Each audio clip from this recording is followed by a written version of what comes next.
చంద్రబాబు నాయుడు గారు విపక్షంలో ఉన్నప్పుడు జగన్మోహన్ రెడ్డి గారు చేసిన అత్యంత ప్రధానమైన అంశం కమ్మ కులాన్ని పూర్తిగా అణచివేతకు గురి చేయటం. ఒక రెడ్డిగా చెప్తున్నా, చాలా తప్పు జరిగింది. టార్గెట్ చేశారా? 100% టార్గెట్ చేశారు.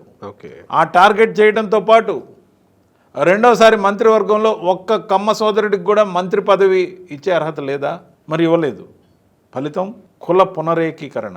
దాంతోపాటు కాపులకు ప్రాతినిధ్యం వహించే విధంగా పవన్ కళ్యాణ్ గారిని తోడు చేసుకోవడం, దేశంలో అండగా ఉన్న బీజేపీని తోడు చేసుకోవడంతో అపూర్వమైన విజయం తెలుగుదేశం పార్టీ లెడ్ అలయన్స్ ఆంధ్రప్రదేశ్లో అధికారంలోకి ఎవరు ఊహించిన మెజారిటీతో వచ్చింది. దీంట్లో కులం రగిలిపోవడం అనేది ప్రధానమైన అంశం.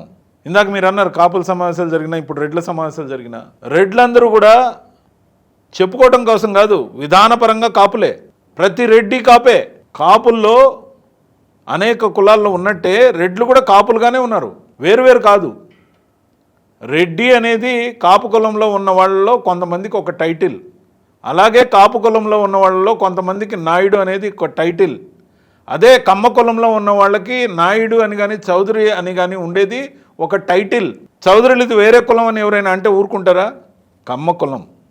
అలాగే రెడ్లది వేరే కులం అంటే మేము ఒప్పుకోం, మేము కూడా కాపులమే. కానీ రెడ్డి టైటిల్నే ఒక కులంగా మార్చేసి మమ్మల్ని తోసేయాలని చూసి రాజకీయ స్వార్థం కోసం మమ్మల్ని వెలివేస్తూ రెడ్లను వేరు చేసి చూస్తున్నారు. రెడ్లు కాపులు ఎప్పుడూ ఒకటే, కాపు కులం మాది.